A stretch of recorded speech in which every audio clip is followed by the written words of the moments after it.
Hi friends, welcome to our kitchen. നമുക്കിന്ന് ഓണത്തിലേക്ക് വേണ്ട ഒരു അരിപ്പായസം ഉണ്ടാക്കാം. അതിലേക്ക് വേണ്ട സാധനങ്ങൾ: ഉണങ്ങല്ലരി, പഞ്ചസാര, പാല്, വെണ്ണ, നെയ്യ്, അണ്ടിപ്പരിപ്പ്, മുന്തിരി.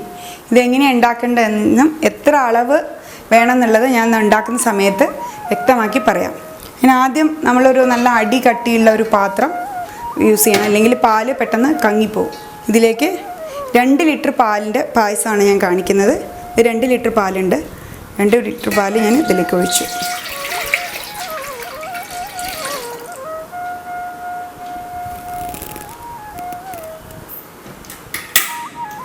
അടുപ്പ് കത്തിച്ചു.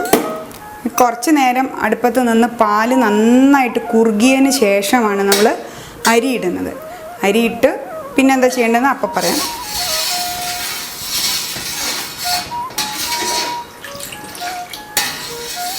പെട്ടെന്ന് തിളപ്പിച്ചിട്ട് ഉണ്ടാക്കാൻ പറ്റുന്ന ഒരു സാധനമല്ല പായസം.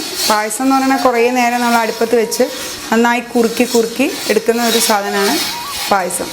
അപ്പോഴേ പായസത്തിന് സ്വാദുണ്ടാവുള്ളൂ.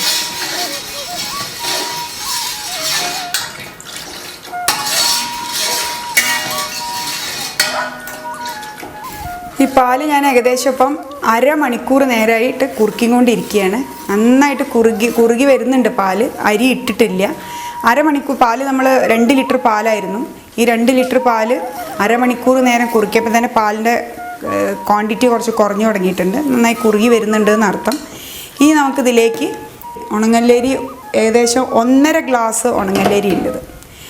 1.5 ഗ്ലാസ് ഉണങ്ങല്ലരി ഞാൻ ഇപ്പോൾ കഴുകി ഊറ്റി വെച്ചതാണ്. അത് നമ്മൾ ഇതിലേക്ക് ഇട്ടതിന് ശേഷം അത് വീണ്ടും നമ്മൾ ഇതുപോലെ തന്നെ കുറച്ച് നേരം നമ്മൾ നന്നായിട്ട് കുറുക്കും. ആദ്യം പാലൊഴിച്ച് ഒരു അരമണിക്കൂർ ഞാൻ കുറുക്കിയതിന് ശേഷം ഇപ്പം നമ്മൾ ഈ ഉണങ്ങല്ലരി ഇടാൻ പോവാണ്. ഇത് കഴുകി അരിച്ച് ഞാൻ വെച്ചതാണ്. ഉണങ്ങല്ലരി മേടിക്കുമ്പോൾ ശ്രദ്ധിക്കേണ്ട കാര്യം, വലിയ ഉണങ്ങല്ലരി ആവരുത്. ഒന്നൊരു നുറുക്കായിട്ട് കിട്ടുന്ന ഉണങ്ങല്ലരി കിട്ടും. ആ ഉണങ്ങല്ലരി വേണം മേടിക്കാൻ. 1.5 ഗ്ലാസ് ഉണങ്ങല്ലരിയാണ് ഞാനിതിൽ ഇട്ടിരിക്കുന്നത്. ഈ ഉണങ്ങല്ലരിയുടെ കൂടെ തന്നെ നമുക്ക് ഒരു ടേബിൾ സ്പൂൺ നെയ്യും കൂടെ ഒഴിച്ചു കൊടുക്കാം. നമുക്ക് കുറുകിയ നല്ല ഒരു മഞ്ഞ കളറ് വരുമല്ലോ കുറുകിയാൽ, ആ കളറ് കിട്ടാനും കൂടി വേണ്ടി നമുക്കൊരു സ്പൂണ് നെയ്യ് ഇതിൻ്റെ കൂടെ തന്നെ നമുക്കിടാം.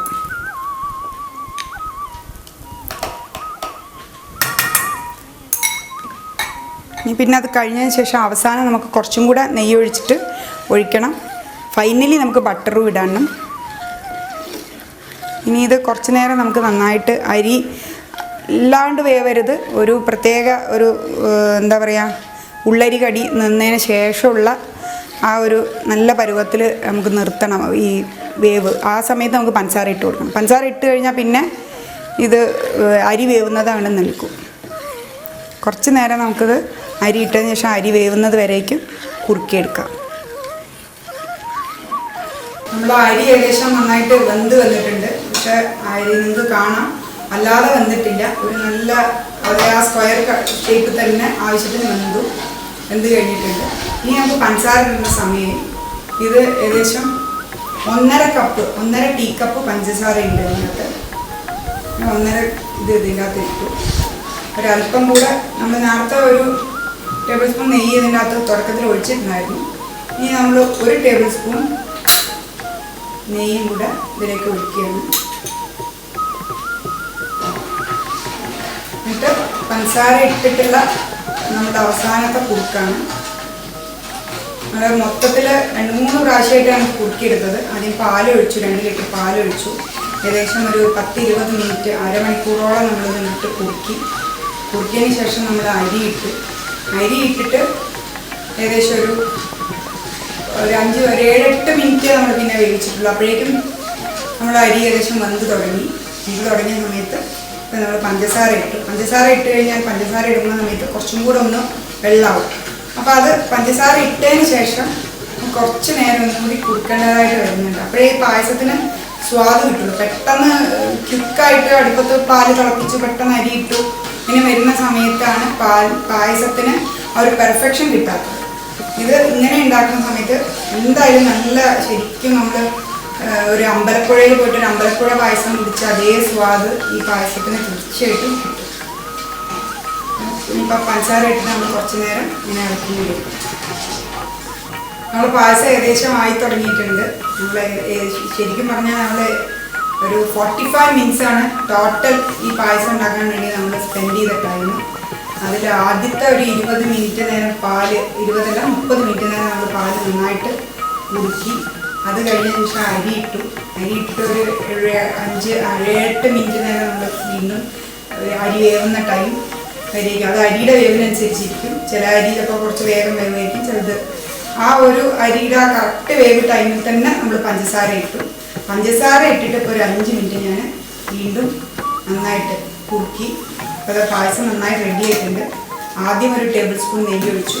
പിന്നെ അരി ഇട്ടതിന് ശേഷം വീണ്ടും നമ്മൾ പഞ്ചസാര ഇട്ടതിന് ശേഷം വീണ്ടും ഒരു ടേബിൾ സ്പൂൺ നെയ്യും കൂടെ ഒഴിച്ചു. ഇനി നമുക്ക് ഇതിപ്പോൾ പായസം ആയിക്കഴിഞ്ഞാൽ അതിലേക്ക്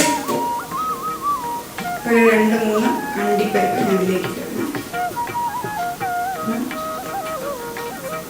കുറച്ച് മുന്തിരി, ഇത്രയും മതി.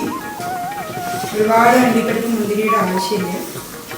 പായസം ആയിക്കഴിഞ്ഞ് ഗ്യാസ് ഓഫ് ചെയ്തതിന് ശേഷം നമുക്ക് ഒരു 1 ടീസ്പൂൺ അല്ല 1 ടീസ്പൂൺ തന്നെ വെണ്ണ നമുക്കിതിൽ ഇട്ട് കൊടുക്കാം.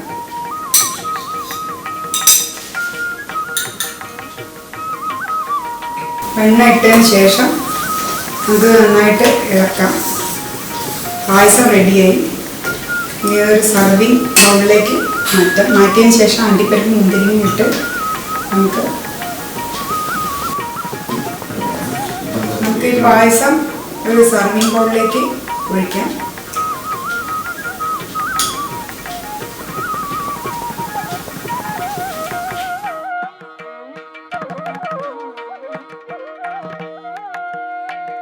നമ്മളെ അരിപ്പായസം റെഡി ആയിട്ടുണ്ട്.